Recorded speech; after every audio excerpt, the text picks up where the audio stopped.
Imagine an ordinary day in a small cafe where a young waitress named Lisa works. That day, nothing seemed out of the ordinary until an old man walked through the door. He looked exhausted and a little lost, but Lisa, as always, smiled at him and offered to help. She decided to feed him, even though he looked like he had no money. But what happened next was a real shock for her. After she served the old man, Lisa went to the cafe's notice board and suddenly froze in place. One of the missing person posters had the face of this very man on it. What do you think she did next? Leave your guesses in the comments. And by the way, where are you watching us from? We're always interested to know where our viewers are. Lisa froze, looking at the missing persons poster. The face of the same old man she had just served was clearly visible on it. His eyes, tired and sad, were the same as in the photograph, only younger. The poster said that this man had disappeared many years ago. They had been looking for him for a long time, but the search had been unsuccessful. Lisa's heart started beating faster. She turned around and looked at the man sitting at the far table. He was slowly drinking water, barely touching his food. "It can't be," flashed through her mind. A voice inside her whispered that it was just a coincidence, but something told her that it wasn't. Lisa decided to approach him again, cautiously, this time with different thoughts. She felt scared. What was it like to sit in front of a man who had been missing for years? What had happened to him? Why was he here? And most importantly, how had he ended up in their little cafe after all this time? She slowly walked back to his table and, trying not to show her concern, quietly asked, "Did you enjoy your dinner?" The old man looked up at her and nodded. His eyes were filled with sadness, but there was something else behind that sadness. Something deep, as if he had experienced something that could not be explained in words. He looked so lonely. "Are you okay?" Lisa continued, feeling her anxiety growing. The man nodded again, but said nothing. Then, under the guise of a normal conversation, she decided to ask more about him. "Have you been to these places before? I don't remember you." The man put down his fork and spoke, his voice hoarse and weak. "No, I lived in a different place a long time ago, but those days are long gone." The old man's words plunged Lisa into thought. He was extremely reserved, as if he was trying to hide part of his story. However, Lisa caught something familiar in his words. She glanced at the missing persons poster and remembered the name written under the photo, Jonathan Wells. "Excuse me for asking," she began cautiously, "do you by any chance know a man named Jonathan Wells?" The old man tensed, his hand shaking slightly as he picked up the cup of water. His face turned pale, but he quickly tried to hide his emotions. "I knew him once, a long time ago," he said quietly, after a pause. Lisa froze. Her guess was confirmed. It was him, the man who had been missing for so many years. But if it really was Jonathan Wells, what happened to him? Why did he disappear? And why had no one been able to find him all these years? "Sorry, but they were looking for you for a long time," Lisa said, unable to resist. "I saw your photo on the missing persons board." The man seemed ready for this conversation. His eyes were slightly clouded and he sighed heavily, as if he had often thought about someone recognizing him. "I didn't disappear. I just left," he finally said. "Life brought me to a point where I couldn't stay. Sometimes it's easier to run from pain than to face it." Lisa was stunned. This man had clearly been through a lot, but what could have made him throw his life away and disappear? He continued, "I had a family, children, but one day everything fell apart. My wife died, and I couldn't cope with the grief. I lost myself in this grief, and instead of fighting, I decided to leave, far away, so that no one would know where I was. But they were looking for you, your children," Lisa said quietly. "I know, but I wasn't the kind of person to be around them then. Sometimes it's easier to be dead to everyone than dead inside," he said bitterly. Lisa felt tears welling up in her eyes. She couldn't imagine the pain he had carried inside him all these years. She wanted to say something, but the words were stuck in her throat. "Right now," Jonathan continued, "I'm just an old man who's lost everything, but maybe fate has decided that it's time to come back." With these words he rose from the table, placing several bills on the edge. Lisa stood there, unsure of how to react. Jonathan slowly walked towards the exit, but stopped before the door and turned around. "Thank you," he said. looking at her with gratitude in his eyes. "For helping me remember who I am." Lisa stood there, watching him walk away. She didn't know what would happen next. Would he return to his family or disappear again? But one thing was clear, this day had changed her forever. Lisa stood motionless, watching Jonathan disappear through the door of the cafe. Her heart was filled with mixed feelings, shock, sympathy and concern. She couldn't get his story out of her head. It all seemed so unreal, like a scene from a movie, and yet, it was true. Trying to get back to her duties, Lisa headed to the kitchen, but a strange feeling wouldn't leave her. She couldn't shake the feeling that something wasn't so simple. Someone who had been hiding for so many years couldn't just show up and leave. Something didn't add up. At that moment, the door to the cafe opened again. Lisa heard heavy footsteps. She thought it was Jonathan returning, but when she looked back, she saw a man in a suit. His face was serious, and he confidently walked towards the bar. "Excuse me, miss," he said, showing his ID. "I'm Detective Williams. Could you give me a minute?" Lisa felt a chill run down her spine. Detective? Why was he here? Something in his eyes told her this was no casual visit. "Of course, how can I help you?" she replied, trying to remain calm. "We 7-Foot-VE received information about a person who might be here. A man who went missing many years ago. His name is Jonathan Wells," the detective began, watching her reaction closely. Lisa's heart sank. She knew she shouldn't hide anything, but her anxiety grew. "Yes, he was here," Lisa admitted, trying not to show her excitement. "He left just a few minutes ago." The detective nodded, as if he had expected to hear this, and handed her a photograph. It was of the same Jonathan Wells, only younger, like the one on the poster, but the detective suddenly turned the photograph over, revealing another one that had been taken more recently. It was of Jonathan, but older, just like the moment Lisa had seen him. "We've been looking for him for a long time," Williams continued, watching her reaction. "But, unfortunately, the matter is not as simple as it might seem at first glance." Lisa felt that the situation was becoming more and more strange. "What do you mean?" she asked, feeling the tension in the air. The detective paused, and then said words that made her freeze. "Jonathan Wells was found, dead 5 years ago. His body was found in a small town in the north. We confirmed his identity through DNA, so if you just saw him here, I'm afraid it can't be him." Lisa felt the world around her crumble. She couldn't believe her ears. "It's impossible. I talked to him. He was sitting here." Lisa pointed to the table where Jonathan had recently dined. The detective frowned and looked at the empty table. "I understand that this may come as a shock to you, but believe me, this is not the first time someone has claimed to have seen him after his death. We have received several similar reports in recent years, and every time someone says they have seen Jonathan, he disappears without a trace." Lisa was stunned. How was this possible? She had seen him, talked to him, heard his story, but now she was being told that this was a man who should not be alive. "But how is this possible?" she squeezed out, trying to find at least some logical explanation. "We have a theory," the detective continued, his voice serious and quiet. "There's always been a lot of mystery surrounding his disappearance. There are rumors that Jonathan was connected to something much bigger than just a disappearance. Some speculate that he had information that made him a target. There's a theory that whoever was hunting him may have gone to extreme lengths to hide the truth." Lisa looked at the detective, her sense of helplessness growing. She now realized that this old man she was trying to feed was much more than just a missing person. He was part of some larger, darker mystery. "So what now?" she asked, unsure of what to do next. "We're still looking for him," the detective replied, standing up. "If he's really here, we'll find his trail sooner or later. But be careful, miss. If you see him again, let us know right away. Don't try to act on your own. There's too much unknown in this story." Lisa nodded, still not believing what was happening. The detective left, leaving her alone with her thoughts. She looked again at the door through which Jonathan had left the cafe. Now she didn't know whether this was a meeting with a living person or a shadow of the past. But one thing was clear, her life would never be the same again.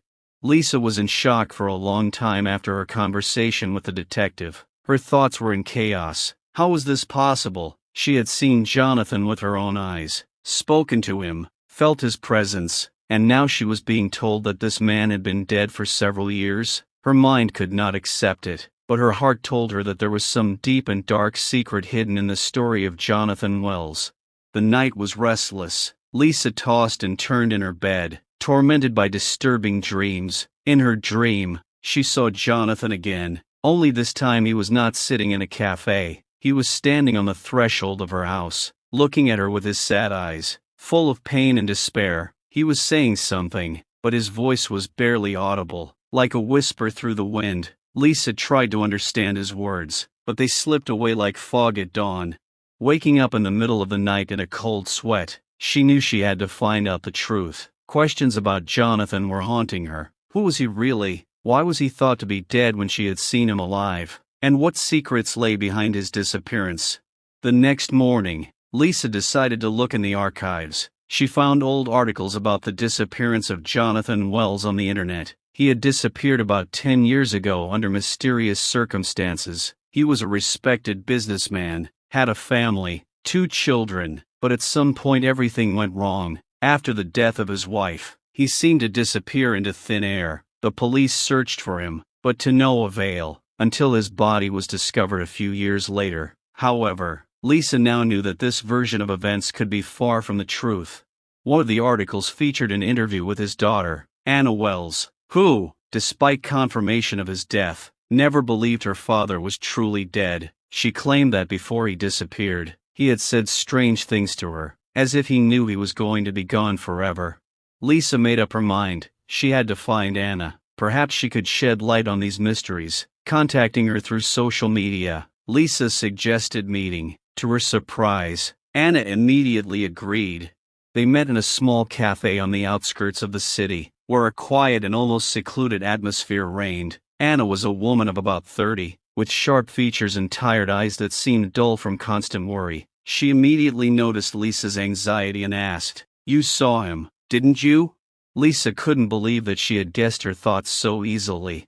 "Yes, I think I saw your father, but I was told it was impossible," Lisa replied, feeling her voice tremble. Anna looked at her for a long time, as if weighing whether to trust this stranger, and then quietly said, "I knew it would happen someday. My father didn't die. He was in hiding, but I don't know why. All I know is that after my mother died, he said strange things about someone watching him, that he needed to hide, but he never explained who or why, and then he disappeared."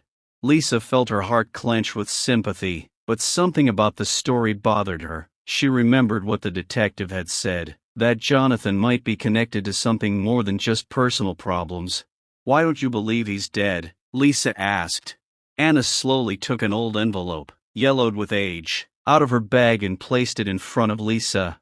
"He left me this letter before he disappeared. I didn't show it to the police because I was afraid. In it, he says that if he's found dead, it will be a lie, that he was forced to disappear and that one day I will find out the truth." Anna's voice trembled with anger and pain. "But so many years have passed, and I still don't know what that truth is. All these years I've tried to move on with my life, but I can't shake the feeling that something terrible has happened."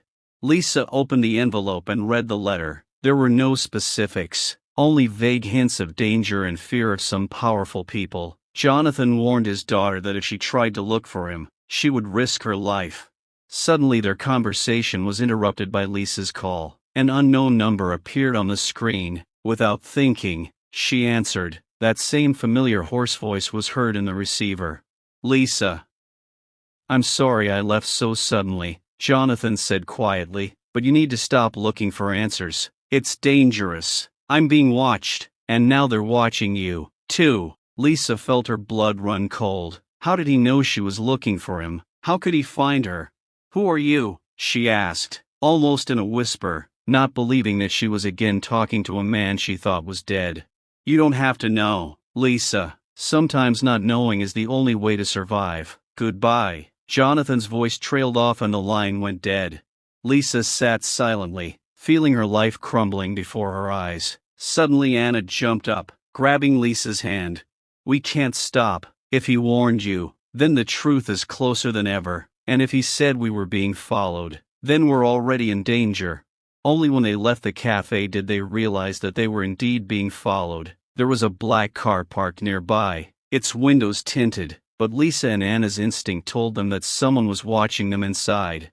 Anna abruptly pulled Lisa's hand. "We need to run, now." They ran through the narrow streets, not knowing if they would escape. Ahead lay only an uncertain future in which they might find the truth, or disappear forever, like Jonathan Wells. And now Lisa knew that Jonathan's story was not just one man's tragedy, it was their new reality, from which there was no escape. Lisa and Anna took off, racing through the narrow streets, filled with fear and adrenaline. The black car parked nearby started to move, picking up speed. They knew it would be difficult to escape, but they couldn't stop. Their legs seemed to move on their own, while their heads swarmed with chaotic thoughts about how it all began. Lisa remembered the moment Jonathan first appeared in the cafe and couldn't believe that just a few days ago her life was normal. They turned down a small alley, hoping to escape their pursuers, but they could already hear the sound of an approaching engine. Lisa fumbled for her phone, but panic got the better of her. She couldn't figure out who to call. The police? What would they say? That they were being stalked by a dead man? That would sound crazy. "We need to find shelter," Anna said quickly, breathing heavily. "If they catch us, we're done for." They ran further until they saw an abandoned building, an old warehouse, overgrown with weeds and almost in ruins. Lisa and Anna, without thinking, ducked inside through the broken entrance. It was dark inside, smelled of dampness and dust. In the distance, they heard the sound of a car stopping nearby. Lisa leaned against the wall, trying to catch her breath, but fear was already flaring up inside her. It was hard to control. "Who are these people?" Lisa asked in a whisper, trying not to panic, but there was obvious alarm in her voice. Anna shook her head slowly, her face expressing complete despair. "I don't know exactly, but my father always said that they were working for some powerful organization. They were hiding something, and he found out too much. Maybe it was connected with his work. He often spoke about some suspicious people who came to him in the last months before he disappeared." Lisa listened intently, trying to put all the pieces of the puzzle together. She was beginning to understand that she was involved in something much bigger and more dangerous than she could have ever imagined. Footsteps at the entrance caught their attention. Someone had clearly entered the building, and the footsteps were getting louder. Lisa and Anna pressed themselves against the wall, trying not to breathe. Their only hope was that their pursuers wouldn't immediately realize that they were hiding here. Suddenly they heard muffled voices behind the wall. Someone was talking on the radio. Lisa listened, trying to make out the words. "We've almost found them. Wait for the signal." A sharp male voice rang out. Anna grabbed Lisa's hand and they, trying to move as quietly as possible, slowly moved deeper into the building, hoping to find another exit. But suddenly their steps were interrupted by a loud metallic screech when Lisa accidentally touched an old iron door. The echo flew throughout the entire room. "They're here!" came a shout from outside.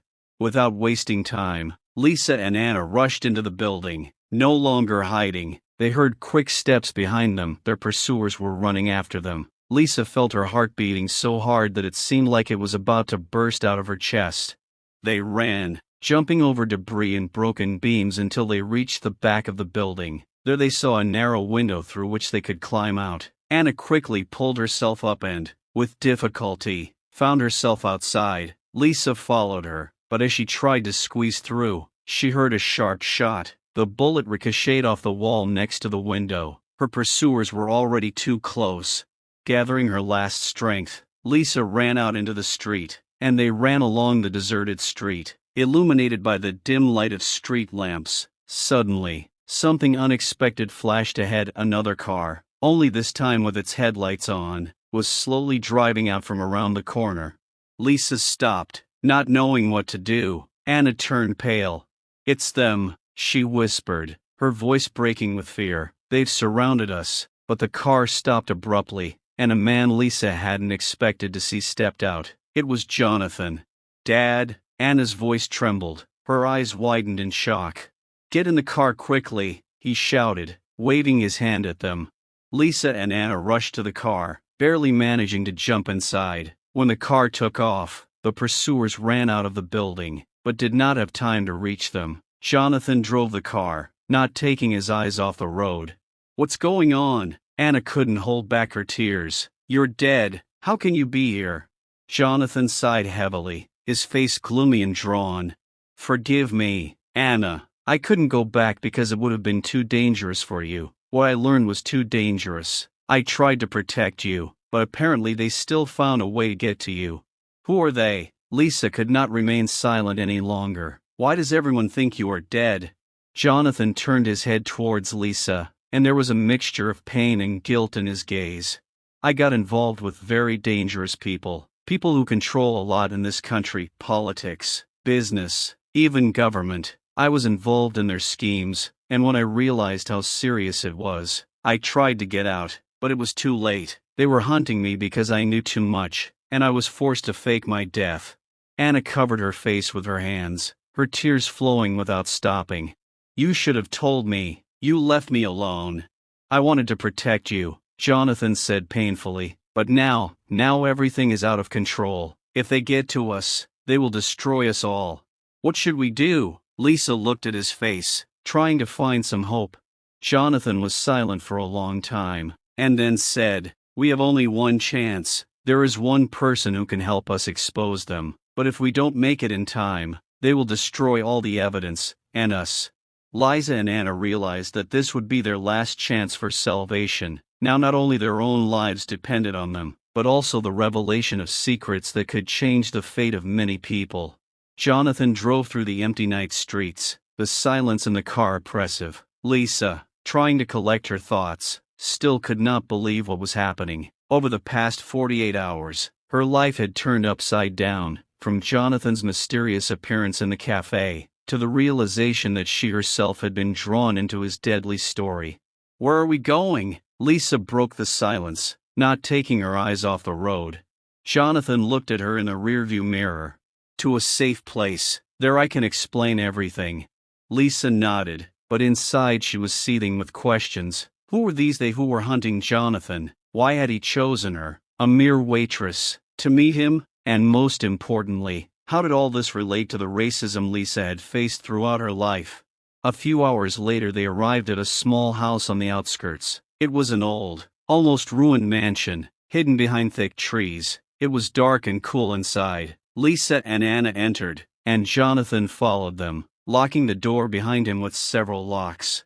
"Now they won't find us, at least for now," he said, sitting down on the old leather sofa. "Now I can explain everything."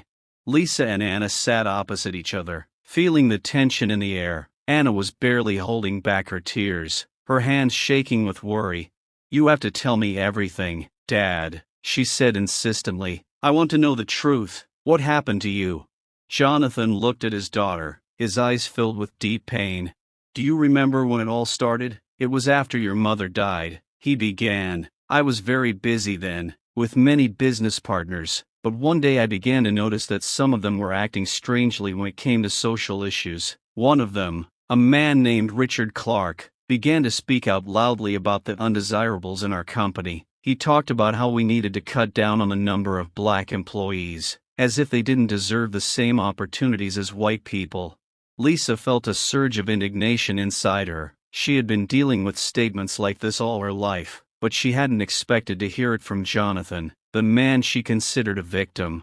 "I didn't think much of it at first," Jonathan continued, "but then I began to notice that it wasn't just Clark who thought this way. At the top, among the rich and powerful, racism was something of an unspoken consensus. They believed that African Americans didn't deserve equal rights, that we were a burden on the economy, and they even had secret programs in place to limit our access to opportunity. And it wasn't just talk, it was action." "Wait," Lisa interrupted, feeling the tension rising. "You're telling me that those people who are hunting you, they're connected to these racist schemes?" Jonathan nodded, his face turning stern.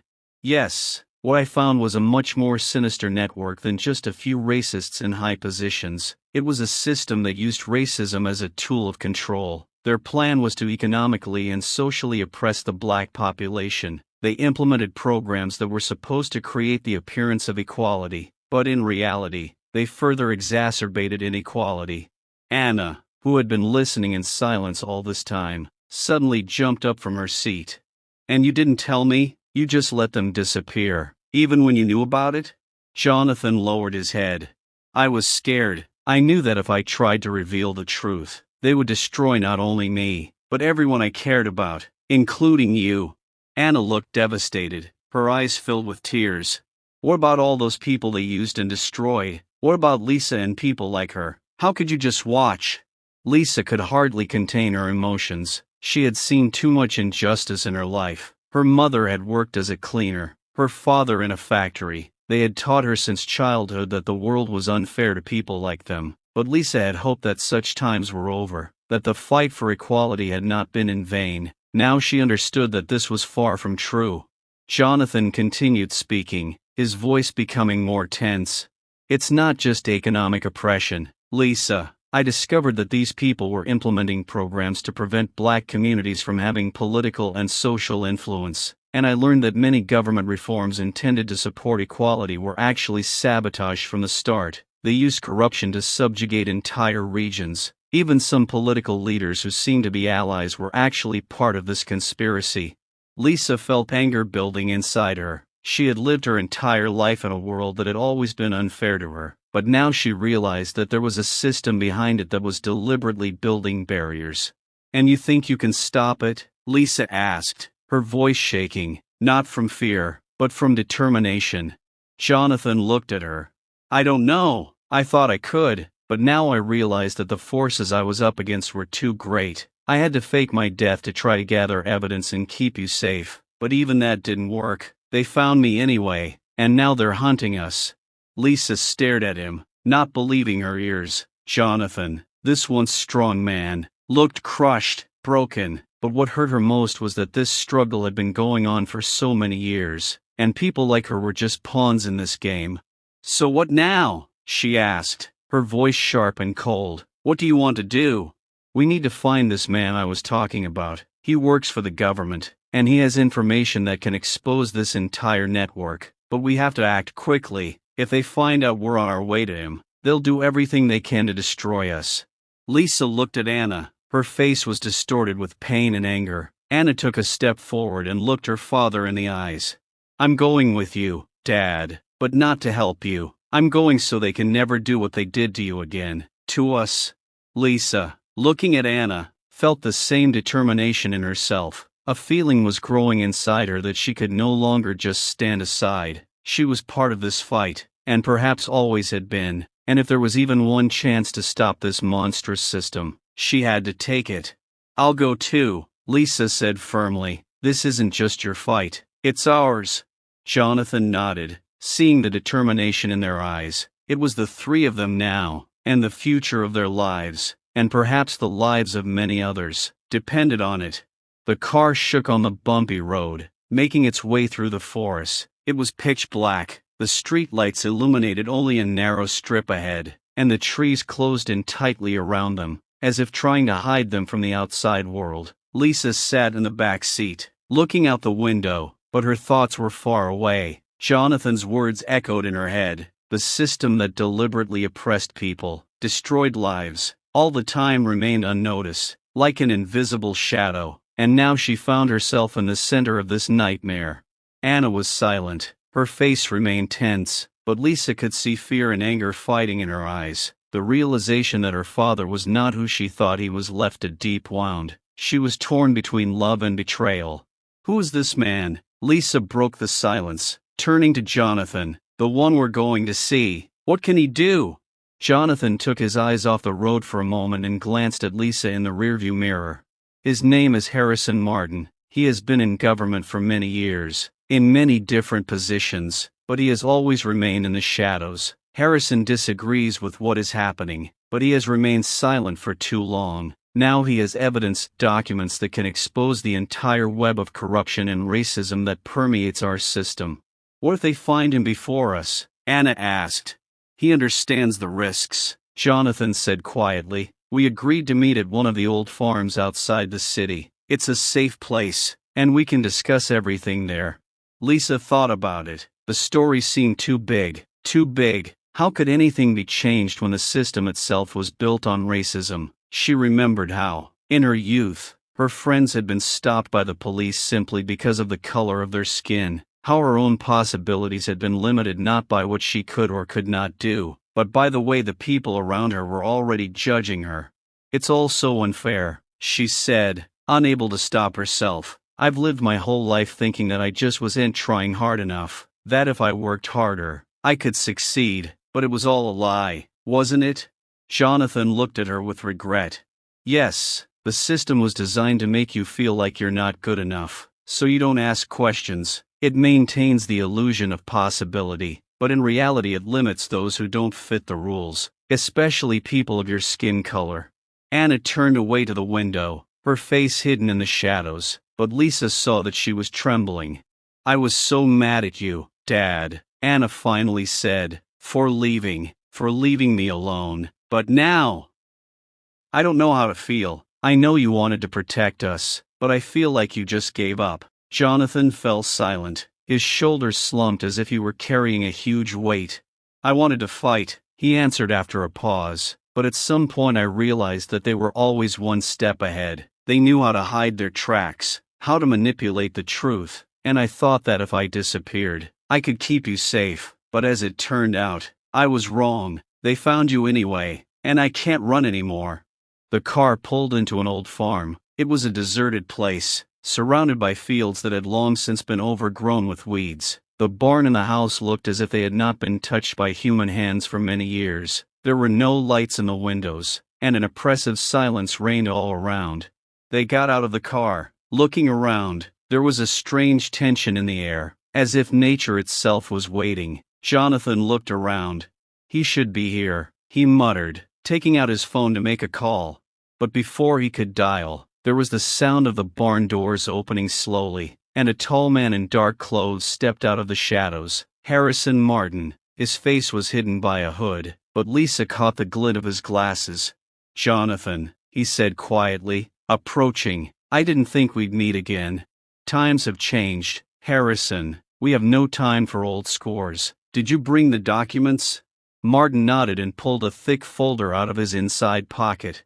"Here they are. These files contain everything: financial reports, corruption schemes, conversation records, everything needed to destroy their system."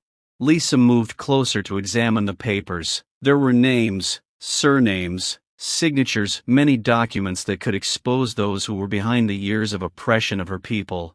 But at that moment, the silence was cut by the sound of engines, cars. Lisa turned around and saw black SUVs emerging from the darkness. The headlights were blinding, and people in black uniforms were running out of the cars. "Faster!" Jonathan shouted, grabbing Anna's hand. "We have to get out of here." But Harrison remained where he was, holding a folder of documents in his hands. "They won't let us leave. They knew we were here," he said calmly. "This is the end." Lisa looked at him, not believing her ears. Their entire journey, all the risks, it was all for these papers, and now they had been found. "No, this is not the end," Lisa said firmly. "I will not remain silent any longer." She snatched the documents from Martin's hands and ran back to the car. Jonathan followed her, and they got in before enemy vehicles began blocking the exit. At the last moment, Jonathan abruptly pulled away, breaking through the cordon. Bullets whistled through the air, but they managed to escape. They raced across the field, breaking through to the main road. The lights of the city glowed in the distance. Lisa looked at the folder with documents, feeling that the fates of many people were concentrated in her hands.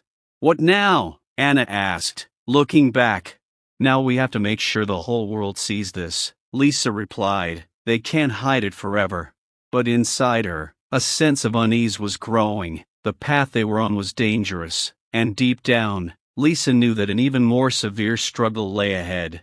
Lisa stared at the folder of documents in her lap, feeling the weight of their contents. Inside was the truth that had been hidden for too long. Jonathan, his hands on the steering wheel, drove at breakneck speed, taking them away from danger, but their pursuers were not far behind. Lisa realized that they were not just running from people, they were running from a system that was deeply ingrained in society, the same system that had dominated and oppressed for centuries. "What should we do?" Anna asked, her voice shaking with fear. "These people won't stop, Even if we run away now, they'll find us. They'll find the documents and destroy them. How do you even think you'll cope with them? Lisa, despite her inner turmoil, looked at Anna with determination. We have to show this to the world, she said. This is more than just evidence of corruption. This is the story of how generation after generation of black people have suffered under a system designed to oppress them. This is not just our truth. It is everyone's truth. Jonathan didn't say a word, but his white-knuckled fingers spoke for themselves. He knew that not only was their future at stake, but the futures of thousands of others who would never see justice if they couldn't go public with this information. Lisa thought back to her childhood. Her father had told her that life for black people in America was a constant struggle for recognition. He was an engineer, but he always remained in low positions despite his talent. People like him and her mother, who worked as a maid, believed that they could succeed if they worked hard, but they didn't know that the odds were stacked against them from the start. It was always part of their game, Lisa said quietly, looking out the window. They made us believe that if we worked harder, we would succeed, but in reality, they always left us one step behind. Even those who rose higher faced invisible barriers. Anna looked at her with despair in her eyes.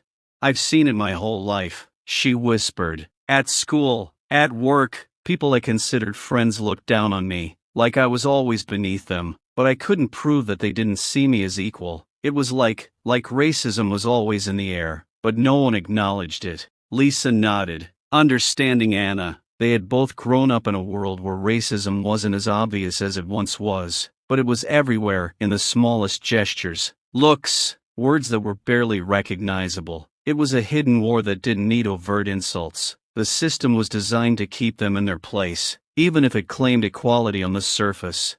But it wasn't just about them. Lisa knew the system was much broader. Jonathan was talking about networks of influence that used racism as a tool to control resources, to control society, to maintain power, and they had been dealing with it their entire lives. Every time their wages were lowered, their opportunities were limited, their voices were silenced. And then, as if to support her thoughts, a blockade appeared ahead. Several cars blocked the road. People with weapons in their hands were already in positions, ready to stop them. Lisa felt her heart pounding wildly. She knew that these people had not come for negotiations. We can't get through, Jonathan wheezed, breaking sharply. This is the end. They've got us. Anna screamed in fear, but Lisa wasn't going to give in. She grabbed the folder with the documents and looked at Jonathan. We can't let them destroy this, she said firmly. Millions need to see these documents. This is our only chance. Jonathan closed his eyes for a moment, sighing heavily as if trying to make an important decision. Okay, he finally said, looking around. We need to get off the road. Maybe if we get through the woods, they'll lose sight of us. They ran out of the car and into the dense undergrowth, hearing the footsteps and orders of those who were pursuing them behind them. This was not just a race for survival, it was a race for truth. When they finally reached the shelter of the trees, Lisa could hear Jonathan breathing heavily as he leaned against a tree. We can't hide for long, he said, barely catching his breath. They'll come for us. So what now? Anna almost cried, her voice full of despair. We will never defeat them, Dad. They are stronger. They are richer. Even if we go out with these documents, who will listen to us? Lisa looked closely at Anna. You're right. They are stronger. They control the media, politicians, companies. But that doesn't mean we can't fight. We have to show it to people, and they will decide what to do with it. Jonathan turned to face her. Lisa, you don't understand. This isn't just a fight for the truth. They'll kill us if we're not careful. These people are willing to do anything to keep their power. Lisa looked at the folder in her hands. She knew it contained much more than just financial reports and corruption charts. It was a story about how, for decades, black people had been denied equal rights, how their success had been limited by the inequalities that permeated every aspect of society. If we give up now, we're not just giving up ourselves, she said firmly. We're giving up everyone who's suffered under this system their entire lives. Our parents, our children, they all deserve better. Anna was silent, considering her words. Jonathan seemed to be on the verge of making a decision, but his face remained grim.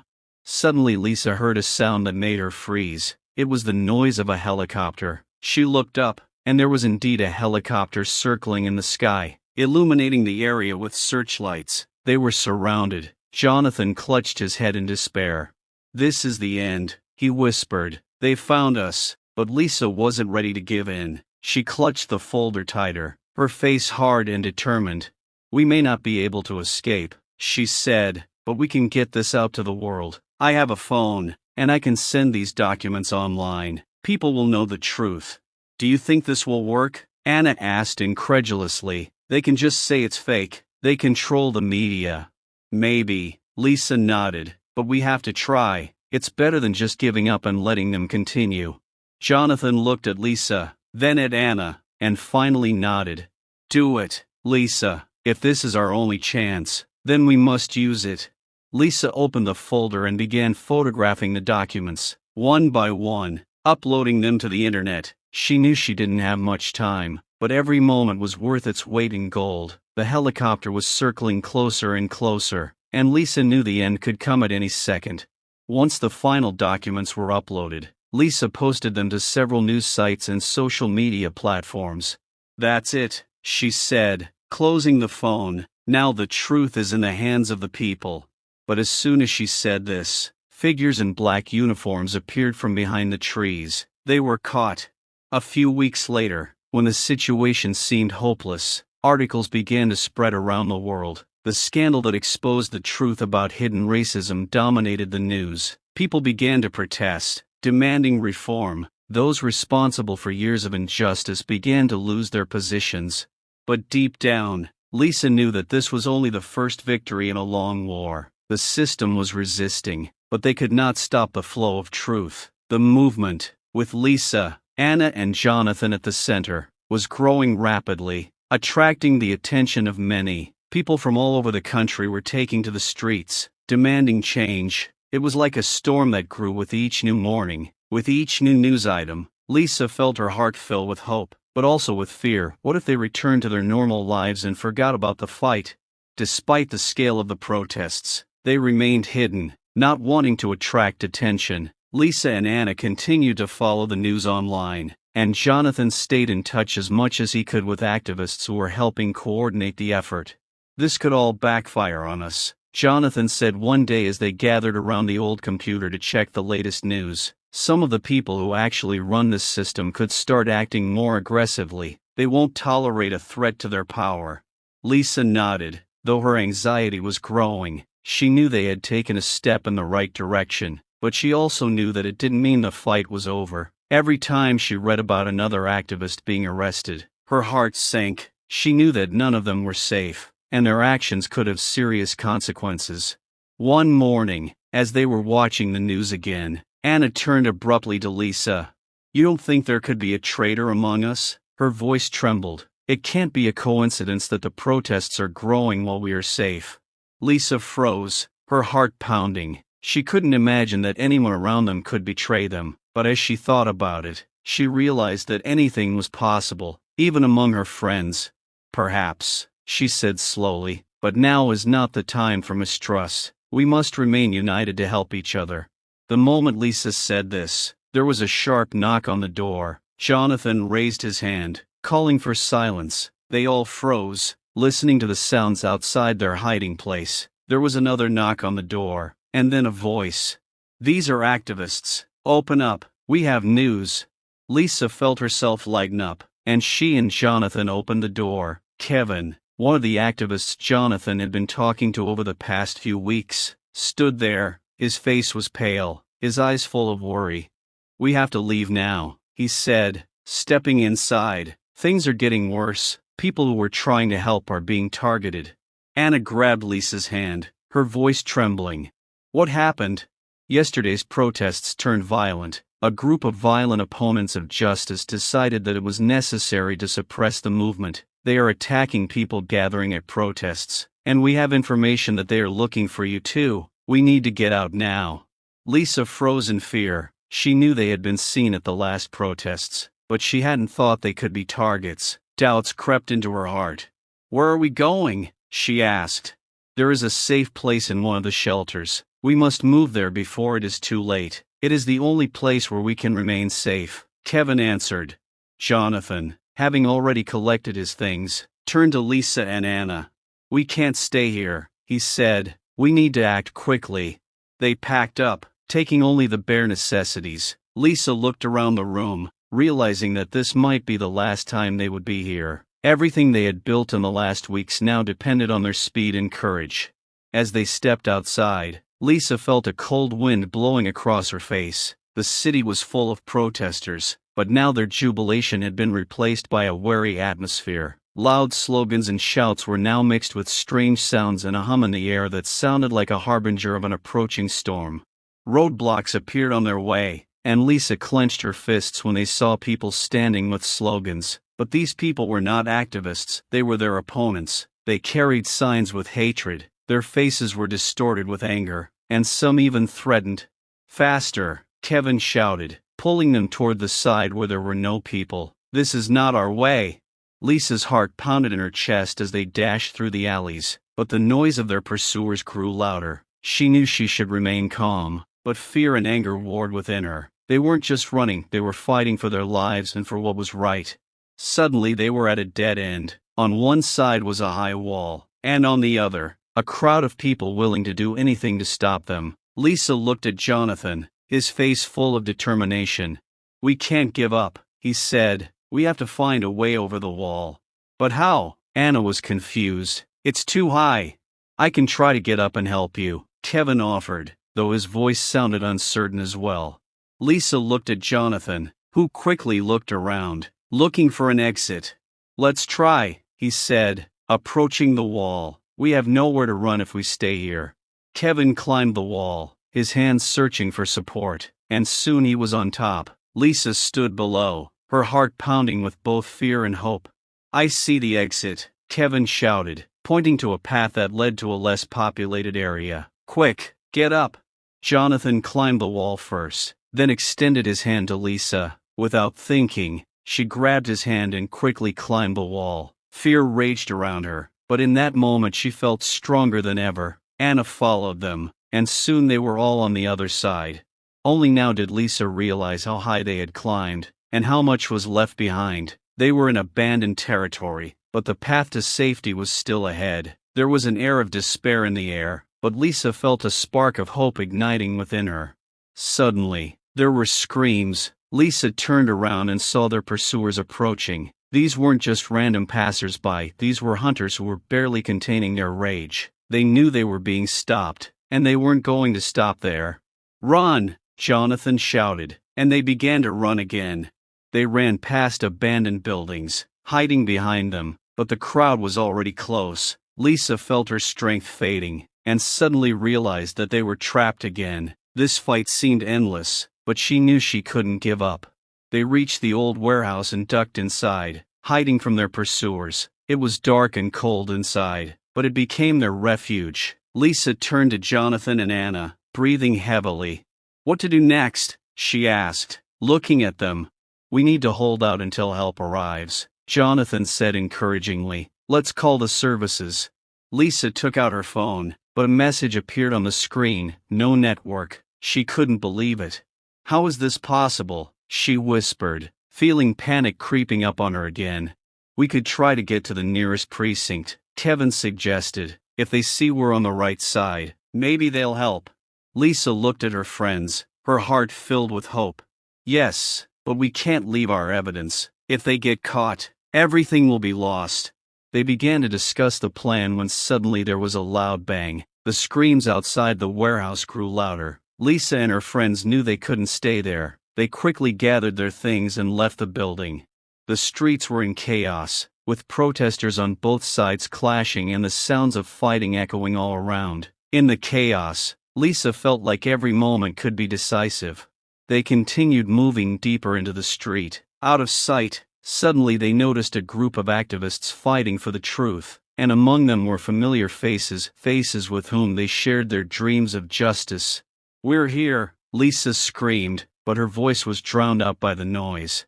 Luckily, they were spotted and the group rushed to them, pulling them to safety. Lisa felt her heart fill with hope. They were not alone. Gathering together, They quickly explained the situation and were led to a safer shelter. "We all know what's going on," said one of the activists. "Matt, the situation has become critical, but we cannot give up. People like you are fighting for our truth. We will not stop until we get justice." Lisa, despite her fatigue and fear, felt energized. She knew they were part of something bigger, that this fight was not just for them, but for all who suffer from oppression. "We must continue," she said, looking confidently at the others. "We must let them know that we are not afraid, that we stand for the truth. We cannot let their hatred win." And in that moment, as everyone gathered together, Lisa realized their fight was just beginning. All this horror they had endured had not been in vain. They were going to do everything they could to make a difference. This story, their story, was not over. It was just beginning. The atmosphere in the shelter where Lisa and her friends were taken along with other activists was one of anxiety and tension. Everyone knew they were on the front lines of a fight for their rights, but fear was flaring up inside. Screams could be heard, echoing from behind the walls like a harbinger of trouble. That evening, as they were gathering to discuss their next steps, there was an unexpected knock at the door. Everyone's hearts sank and they exchanged anxious glances. "Who's this?" Anna asked in a whisper, squeezing Lisa's hand. "We don't know," Jonathan replied, clenching his fists, "but we'd better be prepared." Kevin walked slowly to the door and opened it slightly. A frail man stood there, out of breath and scared. It was one of the local activists they had worked with before. "Quick, they're chasing us," he shouted, rushing inside. "They've become more aggressive. We need to get out of here." Lisa felt the blood pounding in her temples. It seemed like it was just beginning, and they couldn't be safe. "But where?" she asked. "We don't have a plan." "To the underground shelter. It's nearby, but we'll have to be very careful," the frail activist replied, his voice shaking with fear.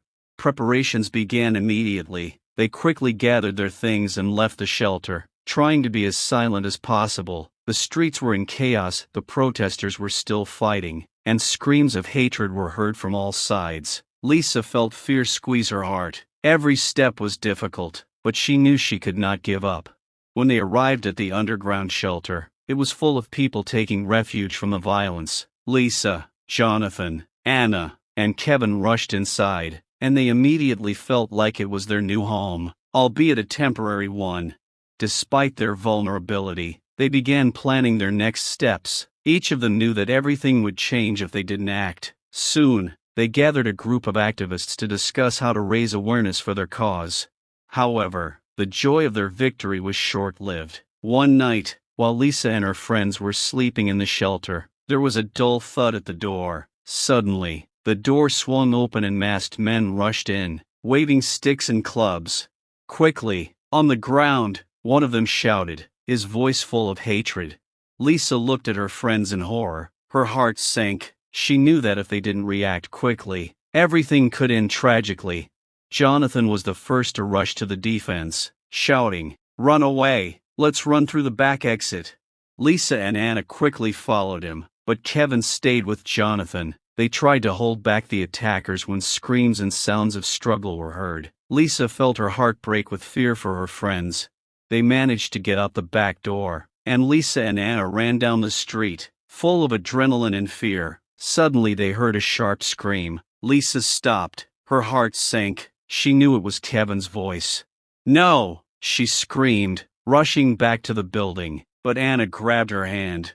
"We can't go back," Anna screamed. "If we go back, they'll catch us." "I won't leave him," Lisa burst out.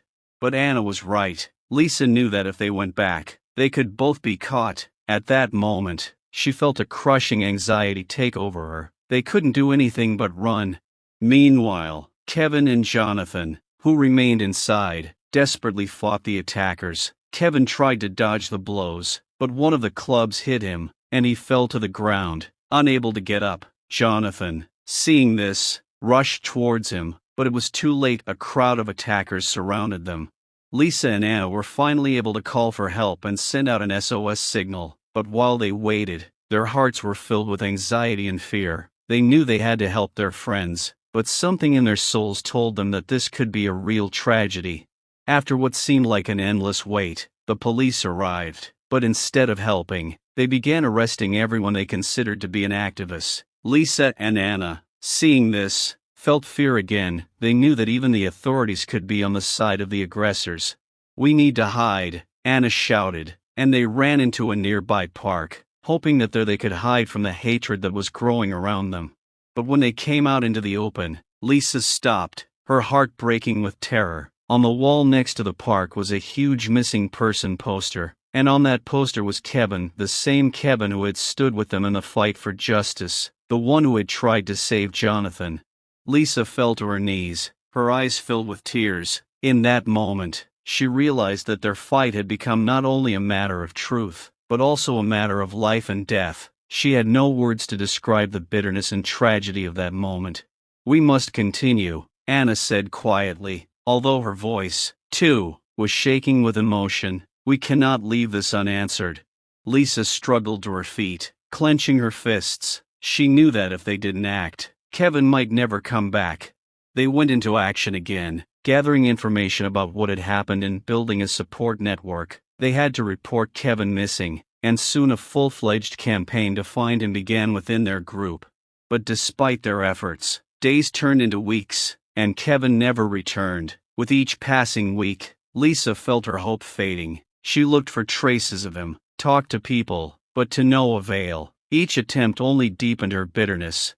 Eventually, Lisa and her friends had a chance to meet with a human rights organization that could help them. They soon met a woman named Melissa, who worked for the human rights group. She listened to their story with bitterness. "I heard about your friend," she said, "but until we have evidence, we can't do anything." Lisa felt her throat tighten. "He was with us when we were attacked. He tried to save Jonathan, and now he's gone. We can't just sit back." Melissa sighed, but then nodded. "I understand, and we will do everything possible to help you, but you need to be prepared for the fact that this fight will not be easy." At that moment, Lisa realized that they would have to endure a lot of pain to get their friend back. They began working on creating a campaign to find Kevin, involving everyone who knew he was missing. Every day, they went out on the streets, handed out leaflets and talked about his story. With each passing day, Lisa felt her soul being lost. She couldn't imagine life without Kevin, and her own fight for justice was becoming unbearable. But suddenly, after months of fruitless searching, Lisa received a call. It was a number she didn't recognize, but her heart beat faster when she answered. "Hello?" she asked, her voice shaking with excitement. "Lisa, it's Kevin. I'm alive." Tears streamed down her cheeks when she heard his voice. In that moment, all her hope returned, but with it came fear. What if this was just a deception? "Kevin," she cried, unable to contain her emotions. "Where are you? We've been looking for you for so long." "I can't talk for long." His voice was tense. "I'm being held in one of the abandoned buildings on the outskirts of the city. I don't know how much time I have left, but I managed to find a phone."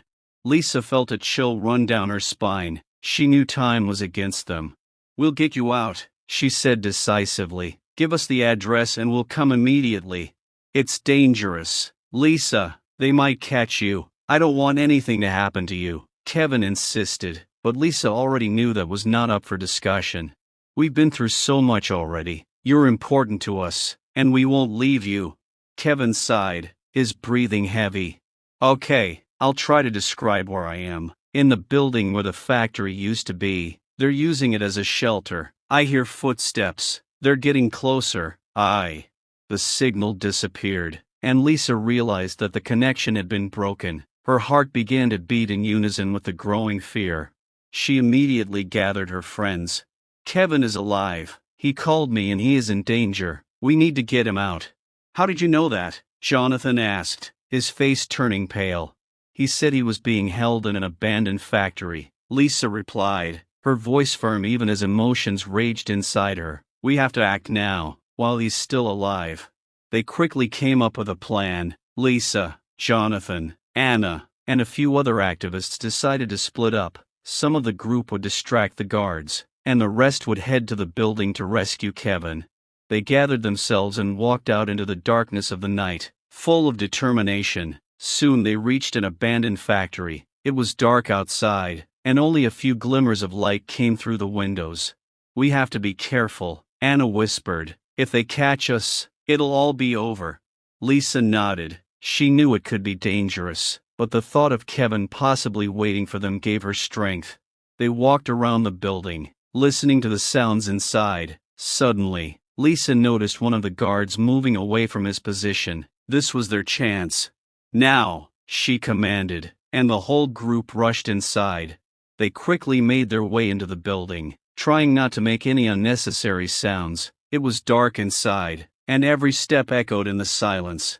Finally, they reached the door where Kevin said he might be. Lisa went to the lock and tried to open it. It was locked. "We don't have time," Jonathan whispered, stepping back. "I'll try to kick the door down."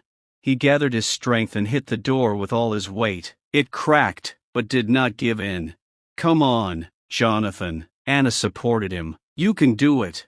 He hit it again, and the door swung open with a thud. Kevin stood inside, tied up and beaten, but alive. Lisa rushed toward him, not believing her eyes. "Kevin," she screamed, hugging him. "We found you." "I knew you would come," he answered weakly, his eyes sparkling with joy and fatigue. The friends quickly began to untie him. "We need to get out of here before they come," Jonathan said, looking around. But at that moment, the sound of footsteps was heard. The group of guards was returning, and now they had no time to save themselves. Come on, Lisa screamed as they broke out into the street, but it was too late. They were under attack. The guards started swinging their batons and soon a full-blown fight broke out. Lisa, Kevin, Jonathan and Anna were fighting for their lives. Lisa felt fear and adrenaline rush through her. It was all chaos. Kevin, still weak, tried to dodge the blows, and Lisa stood between him and one of the guards. She knew she couldn't let anything happen to him again. "Get out," she screamed as the guard rushed toward Kevin. Lisa threw herself at the guard and they fell to the ground. Just when she thought she couldn't fight anymore, someone grabbed her arm and pushed her aside. "Lisa, go away," Jonathan shouted, keeping the guard at bay. She looked at her friend in panic, but she couldn't leave him alone. "I won't leave without you," she screamed. But at that moment the guard attacked again. Lisa felt his hand grip her wrist tightly. Her heart began to beat wildly as she realized that they could lose everything. Kevin, gathering his last strength, rushed towards them and fought with the guard. He pushed him to the ground, and at that moment Lisa realized, this is their only chance. "Run!" Kevin shouted, his voice full of determination. "I can't fight anymore." Lisa, unwilling to leave him, suddenly realized that their friends were also in danger. She looked at Jonathan and Anna with despair. "Go! I can't leave him," she screamed. "We can't leave," Jonathan replied. "We're family. We won't leave each other." But it was too dangerous. Lisa knew that if they stayed, they could all die. She turned to Kevin. "We will save you," she said, her voice shaking with emotion. "We will definitely come back for you." "You must go," he insisted, his face haggard but his eyes shining with determination. Lisa finally realized that she couldn't risk her friends' lives. She sighed and nodded. "Okay, we're going, but we'll be back," she said, and everyone rushed to the exit. Outside, Lisa felt fear and anxiety welling up in her. They had broken free, but Kevin was left behind.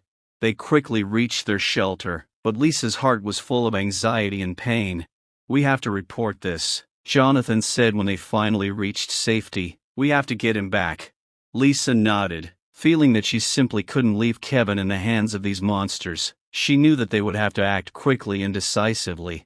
The next day, they took action. Lisa went to the local media, telling them about the situation and what had happened to Kevin. She knew that by bringing attention to the public, they could save him. Every day, they went out on the streets, handing out leaflets and talking about his disappearance.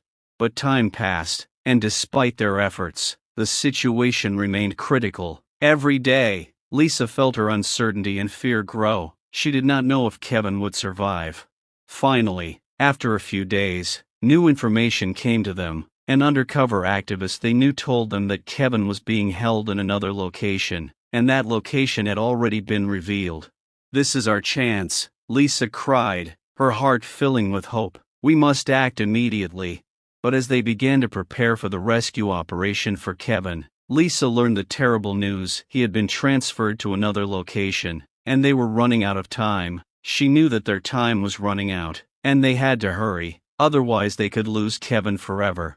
Lisa and her friends began planning their next operation, covering every detail. They decided that to increase their chances, they needed to recruit more activists and locals who were willing to support them. Soon, they had assembled a small group, full of determination and passion, ready to take action. "We won't get a second chance," Jonathan said at the meeting. "We have to be careful and act quickly. Every second counts."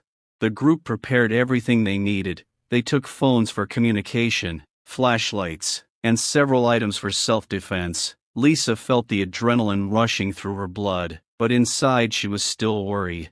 That night, they headed to the place where Kevin was supposedly being held. It was an old warehouse on the outskirts of town, rumored to be the new hideout for the guards. As they approached the building, Lisa stopped to look around. It was silent, and only the sounds of their breathing disturbed the calm of the night. "What should we do?" Anna asked, looking at Lisa with concern in her eyes. "I think we should split up," Lisa suggested. "We can distract the guards, and if one of us can get inside, that's our chance." The group nodded and each of them took their position. Lisa and Jonathan decided to approach from one side, while Anna and a few other activists went from the other side to create a diversion. Lisa and Jonathan approached the entrance carefully, trying not to make any noise. They saw a guard standing at the door, and Lisa felt fear creeping up on her. "We need to distract him," she whispered. "I'll take care of it," Jonathan said, raising a hand to calm her down. "Make sure you're ready at a moment's notice." Jonathan quickly crept up to the guard and pushed him hard. The guard, not expecting an attack, was confused, and this gave Lisa the opportunity to run past him and enter the building. It was dark inside. Lisa pressed herself against the wall and listened to the sounds. Somewhere in the distance she heard a quiet moan. She knew it could be Kevin. Gathering her strength, she began to move in that direction. Every second seemed like an eternity. Suddenly she bumped into a door, and the groan became louder. "Kevin," she cried, trying to hide her fear. "Lisa, is that you?" A voice from behind the door answered, and there was hope in its words. She quickly opened the door and saw him tied to a chair, with bruises and cuts on his face. Lisa's heart was breaking with grief, and she rushed to him. "I'm here. I found you," she said, unraveling the ropes that had tied him up. "You came for me." He looked at her with gratitude and surprise. "I didn't believe you could do this." "We have to go," Lisa said, feeling time slipping away. They could be back at any moment. But before they could leave the room, the door suddenly burst open and guards rushed in. Lisa and Kevin froze in place when they saw that they were surrounded. "Lisa!" Jonathan shouted from the hallway where he was fighting the guards. "Get out!" Lisa couldn't believe how quickly things had turned around. She grabbed Kevin's hand and they rushed to the door, but the guards blocked their way. "We can't give up," she shouted, her voice determined. The guards rushed at them, and Lisa, without thinking, grabbed the nearest object, a metal tube that was lying on the floor. She hit one of the guards, and Kevin, using the last of his strength, broke free from captivity and began to fight next to her. Each blow was full of rage and the desire to save his life and his friends. They fought side by side, when at some point Lisa noticed that Jonathan was already fighting several guards. "Jonathan!" she screamed, but at that moment the guard from behind hit him on the head and he fell to the floor. "No!" Lisa cried, fear filling her heart. Kevin, noticing that Jonathan had fallen, quickly approached him and, despite all his weakness, tried to lift him up. "Quickly, we can't stay here," Lisa shouted, rushing towards them to help. At that moment, one of the guards grabbed her hand and pulled her towards him. She felt panic rising, but at that moment her eyes met Kevin's, and it gave her strength. She punched the guard in the face, and he thankfully backed away. Kevin pulled Jonathan to his feet and they ran for the exit. "Faster!" Lisa screamed as they ran down the hallway. "We need to get out of here." As they reached the exit, sirens were heard outside. Police officers soon arrived and began to deal with the guards. Lisa, Kevin, and Jonathan, who ran outside, felt hope returning.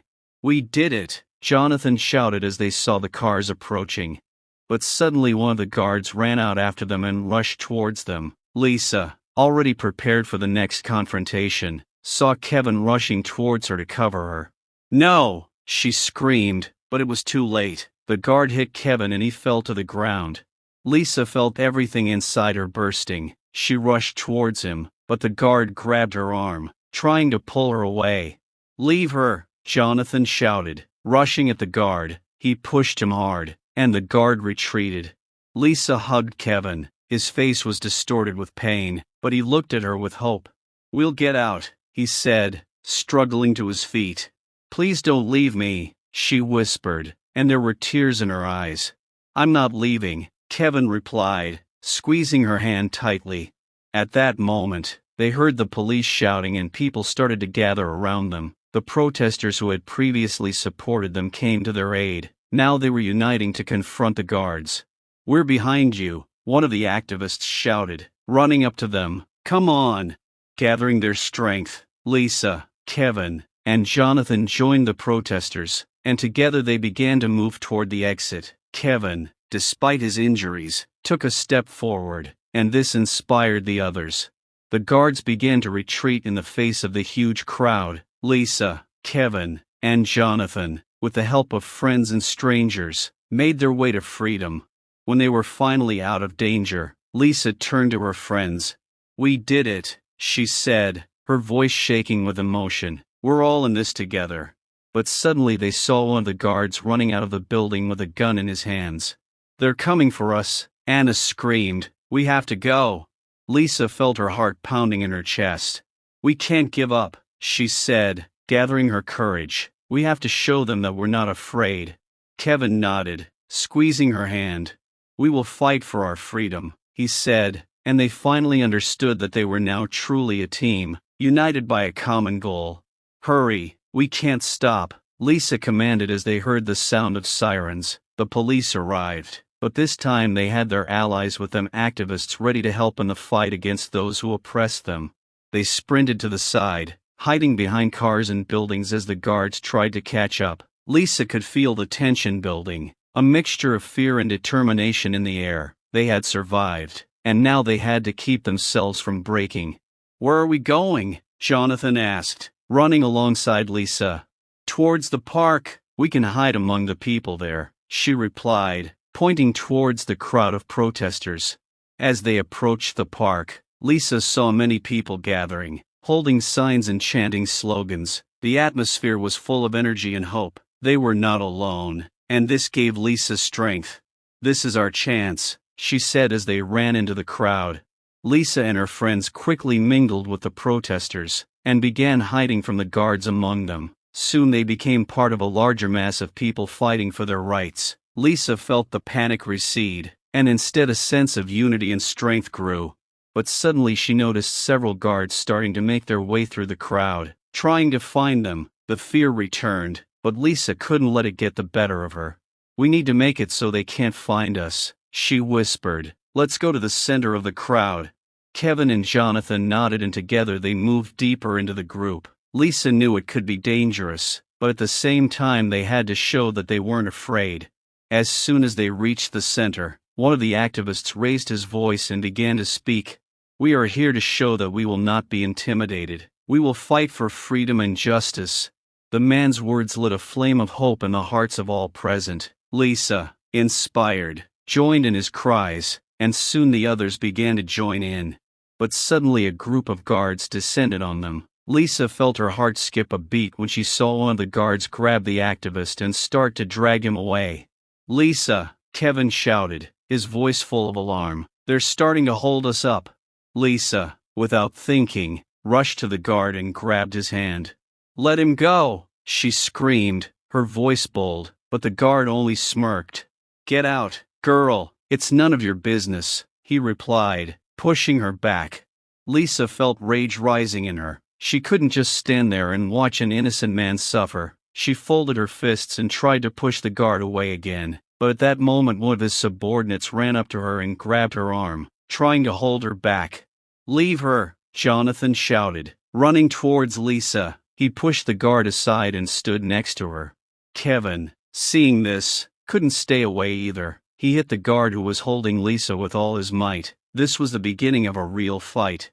The crowd around them began to react. People, seeing what was happening, rose to their feet and began to chant. The protesters began to unite, standing behind Lisa, Kevin, and Jonathan. "We're together," one of the girls in the crowd shouted, her voice resolute. "Don't let them break us." The words echoed through the crowd, and soon the protesters began to act. They formed a human wall between the guards and Lisa and her friends, providing them with protection. "Leave while you can," one of the activists shouted, and this spurred Lisa on. "Faster," she commanded. "We need to get out of here." Together with Jonathan and Kevin, they began to make their way through the crowd, but the guards were not going to give in. They continued to pursue them, but the protesters desperately resisted, trying to protect those who needed help. "Come on," Kevin shouted as they emerged from the crowd and headed for the nearest alley. However, at that moment they encountered another group of guards who blocked their way. Lisa felt fear creeping up on her, but she knew she couldn't give up. "We need to split up," she shouted. "It's the only way to save ourselves." "Are you sure?" Jonathan asked, his face tense. "Yes," Lisa answered, her heart pounding with fear. "We'll meet at a safe place. Promise me you'll be careful." Kevin and Jonathan nodded, realizing that this was truly the only way out. They went their separate ways, and Lisa felt her heart break at the thought of never seeing her friends again. She ran into the alley, trying to remain invisible. Everything around her was chaos. The explosion of screams, sirens, and bells made her heart beat faster. She couldn't afford to panic. Every step she took was full of determination, but suddenly she noticed that the guards began to pay attention to her. Lisa felt panic seize her, and at that moment she saw the door of one of the buildings open. Grasping her last hope, she rushed into the building and closed the door behind her. Silence and darkness enveloped her. Lisa, leaning against the wall, tried to calm down and figure out what to do next. She knew she couldn't stay here for long. If the guards found her, it would be the end. Lisa quickly looked around and noticed a staircase leading to the second floor. She decided to go up to get a better idea of what was going on outside. On the second floor, she looked out the window and saw the guards still chasing people, trying to catch some of the protesters. Lisa felt her heart squeeze with fear for her friends. Suddenly she heard someone knocking on the door. Lisa froze, her heart pounding. She knew she had to act fast to avoid getting caught. She tried to find another way out, but at that moment the door opened and a man she knew entered the room. "Lisa," he exclaimed when he saw her. "Are you okay, Dan?" she asked, surprised to recognize her old friend. "How did you end up here?" "I came to see what was going on. I knew you were in danger." "We need to go," he said, looking around quickly. "I'll help you." They ran out of the room and headed for the stairs. Lisa felt anxiety creeping up on her, but with every step she realized she wasn't alone. "We have to find the others," she said when they were outside. "They're in danger. I saw some protesters running that way," Dan said, pointing down the alley. "Let's see if we can find them." Lisa nodded and they ran down the alley together, trying to stay invisible, their hearts pounding with fear and adrenaline, but also feeling like this wasn't the end. Suddenly they heard screams and sounds of struggle. Lisa stopped abruptly, and her heart started beating faster. "It could be one of ours," she said, and they rushed towards the sounds. As they got closer, Lisa saw several security guards trying to hold back the protesters. Screams filled the air and she felt anger welling up inside her.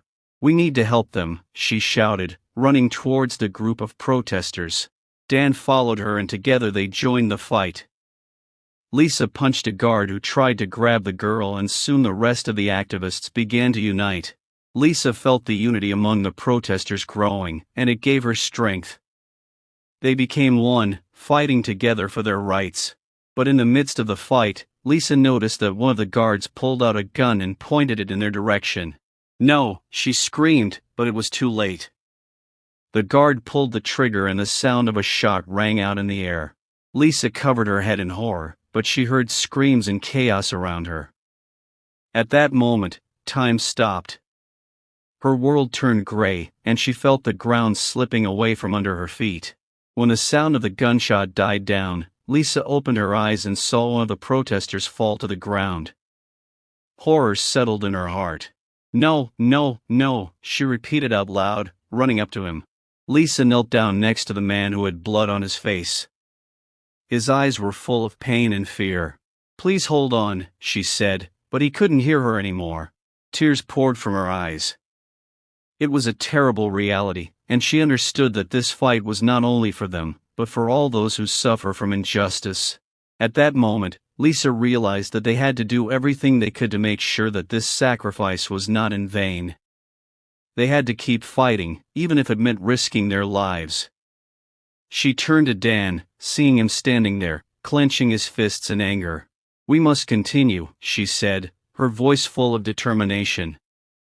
"We must fight for his memory." Dan nodded and they returned to the protesters, inspired by their loss. They had to fight on, even if it was dangerous. Soon their ranks strengthened and they began to act together. "Together we are stronger," they shouted as the crowd chanted under the bright lights. But as they tried to move forward, Lisa noticed the guards starting to retreat. They could no longer cope with the onslaught of protesters. "We can do it," she screamed. "Don't stop." The crowd moved forward, and Lisa felt the excitement growing. Every step reminded her of what they were fighting for. They were fighting not only for themselves, but for everyone who suffered under the system. But at that moment she remembered her friends. Where were they? Were they safe? "We need to find Jonathan and the others," she shouted as the crowd continued to advance. Dan and the other protesters nodded and they began looking for their friends in the growing sea of people. But at that moment, Lisa saw one group of guards return and begin the attack. They were full of rage and ready to avenge their comrades, and their goal was clear. "Run away!" Lisa screamed as the guards began to approach. They started to panic again, and Lisa felt her heart sink. "We can't give up," she screamed. "We have to stop them." Lisa knew they had to fight, no matter the risk. And when the guards began to advance, she gathered her strength and rushed forward to protect her friends. "For freedom," she cried, and this word became the symbol of their struggle. The guards began to retreat again, and Lisa felt that they were on the right track. They were together, and that gave them strength. Eventually, they were able to push the guards back, and soon the police began to intervene in an attempt to stop the violence. Lisa clenched her fists, her spirit full of hope but also sadness at the loss. When they finally reached safety, Lisa looked around at her friends. Kevin, Jonathan, and Dan were nearby, and she felt joy fill her heart. "We did it," she whispered, hugging them. But then she became scared when she remembered the dead protester. "We're going to continue for him," she said, her voice confident. "We'll fight to the end." As if in response to her words, the crowd raised their hands and together they shouted, "We will not give up." With each cry they felt their strength. They were united, and no one could break it. This fight was just beginning, and Lisa knew that they would go to the end, despite all the difficulties. This was their story, a story of struggle and resilience, a story they would tell until they achieved their goal. After the protesters had won a small but important victory, Lisa and her friends took refuge in a nearby park. The crowd was still swirling around them, but they felt like this time, everyone could really make a difference. With every cry of "We will not give up," they felt more united and stronger. As Lisa, Jonathan, and Kevin were trying to recover from the stressful day, Dan approached them, pointing to a group of protesters gathered around the stage. There was an activist there who had just announced that they would be able to arrange a meeting with local authorities to discuss issues of racial discrimination and social injustice.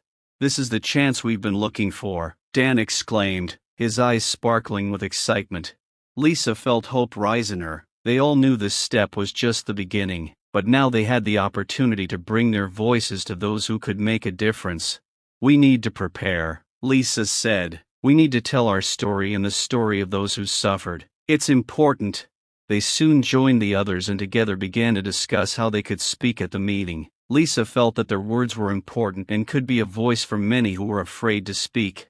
A few days later, at a meeting with local government officials, Lisa, Jonathan, Kevin, and Dan took the stage. They presented their stories, shared their experiences, and talked about how their lives had been changed by racial discrimination and injustice.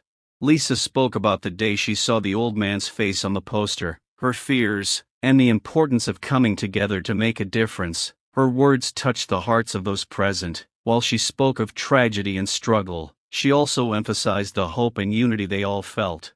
When they finished, the room erupted in applause. It wasn't just support, it was a wave of understanding and solidarity. Lisa felt goosebumps running down her skin with emotion. After the meeting, local officials agreed to begin a dialogue about reform, and this became the first step towards change. Lisa, Jonathan, Kevin and Dan became part of a new movement that was emerging in their community. A few weeks later, they organized a massive rally that brought together people from all over the city. Everyone came to support the change they all wanted. Lisa looked at the people around her and realized that they were part of something bigger than just a protest. Summer days turned to autumn, and as if in unison with their struggle, change began to happen. New laws on racial equality and protection of human rights became a reality. Although it was not a perfect system, steps were taken, and the voice of the people was heard.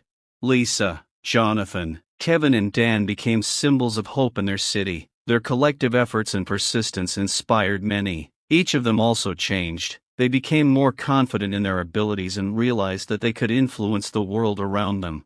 One evening, when they were gathering in the park, discussing their achievements and plans for the future, Lisa looked at her friends and smiled. "We did it," she said, and everyone nodded, realizing that there was still a lot of work ahead of them.